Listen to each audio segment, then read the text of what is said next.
안녕하십니까. 더불어민주당 지난선거구 교육위원회 전용태 의원입니다. 김치만큼이나 한국을 대표하는 것이 바로 인삼입니다. 그러나 현재 국내 인삼 산업은 소비, 생산, 수출, 부진에 재고 증가까지 겹치면서 사중고에 시달리고 있습니다. 여기에 MC세대로 대표되는 젊은 층의 예면도 인삼 산업의 전망을 어둡게 하고 있습니다. 전북 역시 대한민국의 인삼 준산지 중 하나로 농식품부가 발표한 2022년 인삼 통계에 따르면 전북은 전국 17개 시도 중에서 충남에 이어 두 번째로 생산량이 많은 지역입니다. 그러나 인삼 산업 전반의 악순환이 전북의 인삼 농가에서도 고스란히 나타나고 있는 상황입니다. 본 의원이 파악한 바로 전북자치도 인삼 관련 사업은 단 세 가지입니다. 인삼 생산시설 현대화, 인삼 집착화 단지 조성, 인삼 산업화 지원센터 사업 등으로 2024년 기준 관련해서는 100억 원이 넘고 있습니다.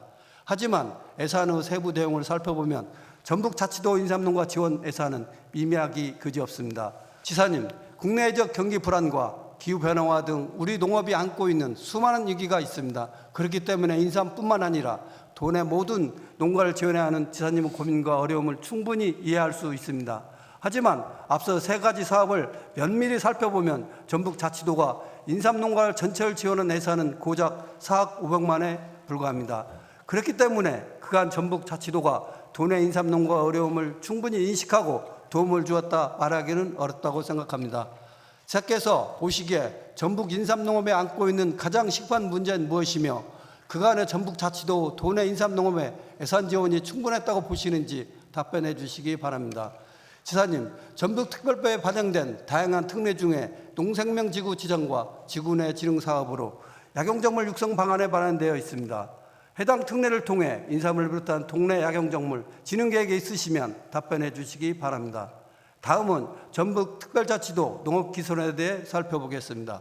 지사님, 농업기술원은 전북자치도 농업기술 혁신과 발전에 의한 기관입니다. 특히 새로운 품종을 개발하거나 지역적 특성에 맞는 농업기술 방안 마련 등 다양한 연구를 수행하고 있습니다.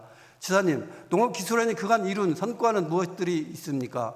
그 중에서도 인삼을 비롯한 약용작물 분야의 연구 성과는 무엇이 있는지 대표적인 사례를 말씀해 주시기 바랍니다.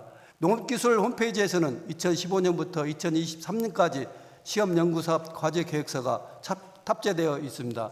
한 해 농업기술원의 연구 과제를 알리고 이를 확인할 수 있도록 해당 게시물이 게재되었다고 판단되었는데 2015년부터 2019년 과제계획서가 일괄 게재된 사유는 무엇입니까? 인삼 식품종 육성 연구 경우 2004년부터 시작되었다는 점에서 2015년 이전 과제가 제대로 수행됐는지 확인해서 답변 부탁드리겠습니다.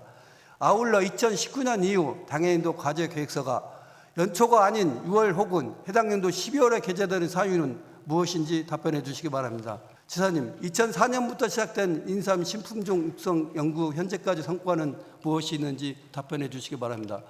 2019년 당초 연구 기간이 2022년까지 했다가 두 차례 연장되어 무려 10년 가까이 들었습니다. 새로운 품종을 개발한 어려움을 10분 이해하더라도 대략 30년 가까이 연구만 하고 있는 것은 아닌지 의문입니다.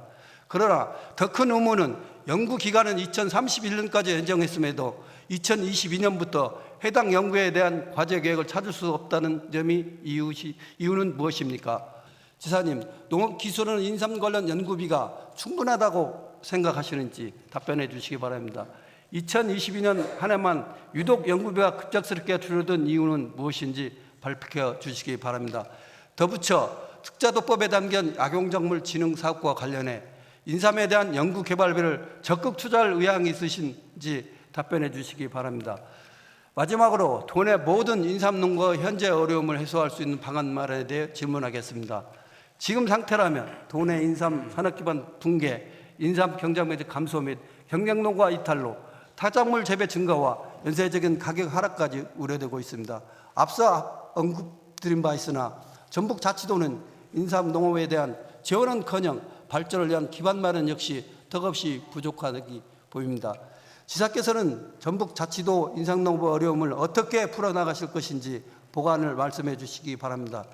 지사님, 본 의원은 도내 인삼농가와 인삼산업 발전을 위해 조례안을 발의했습니다. 조례안의 인삼 농가와 인삼 산업 발전을 위한 계획 수립과 지원 방안을 명시했습니다. 조례안에 대한 해당 상임위원회가 면밀히 검토할 것이지만 무엇보다 중요한 것은 집행기관의 의지라고 생각합니다. 해당 조례안에 제정되면 지사께서 꼼꼼히 챙겨주시길 부탁드리며 이에 대한 지사의 의지를 밝혀주시기 바랍니다.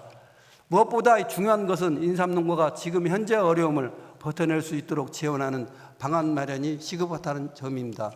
충남 등의 주요 지역에서는 농가 경영비 결감에 의한 재구부 지원 등 다양한 방안을 마련하고 있습니다. 전북자치도 역시 인삼농업 지원과 관련 산업 발전을 위한 새롭고 현실적인 정책이 마련되어야 할 것입니다. 인삼농가 경영비 지원과 관련 산업 육성을 위한 지사의 구상과 추진 의지를 밝혀주시기 바랍니다. 다음 질의에 넘어가겠습니다. 이 주제는 도청과 도교육청이 담당하고 있는 직업계고 전형 공무원 채용에 관한 사안으로 지사님과 교육감님께 두 분께 질의하겠습니다.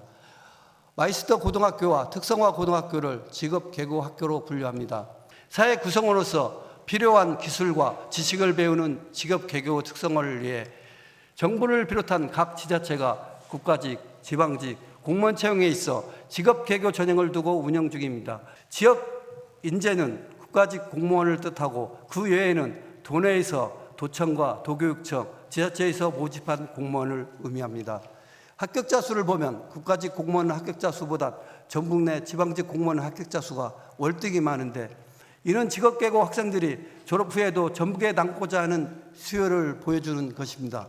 특히 2022년 국가공무원 직업계고 모집 인원이 320명에서 380명으로 60명 상승했던 때에도 전북도청의 직업계고 모집 인원은 35명에서 31명으로 감소하였습니다.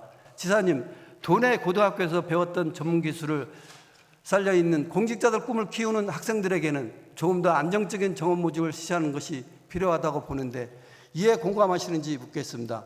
만약 공감하신다면 추후 전년도와 동일한 모집 정원 또는 증가된 모집 전 채용을 실시해 이제 막 사회를 나온 학생들에게 다양한 가능성을 열어주는 것과 동시에 전북에서 양성된 인재 유출을 막을 수 있는 일환으로도 볼 수 있는데 이에 대한 구체적인 계획을 답변 부탁드리겠습니다.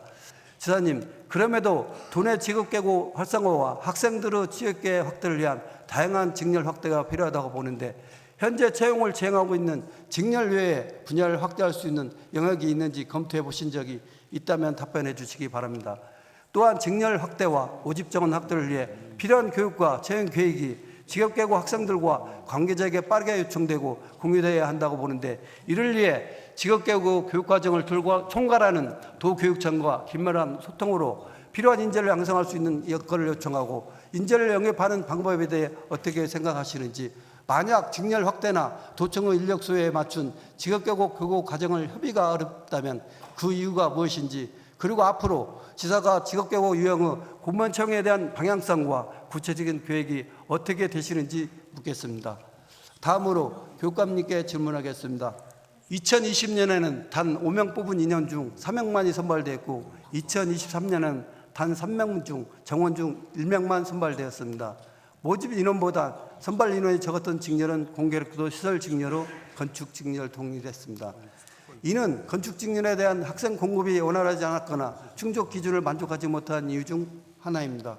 그렇다면 모집 정원과 합격 인원이 같은 다른 직류와 달리 유독 건축 직렬만 2년 연속으로 100% 합격률을 달성하지 못한 이유를 분석하고 대책을 주신 것이 있는지 교육감님께서 묻겠습니다.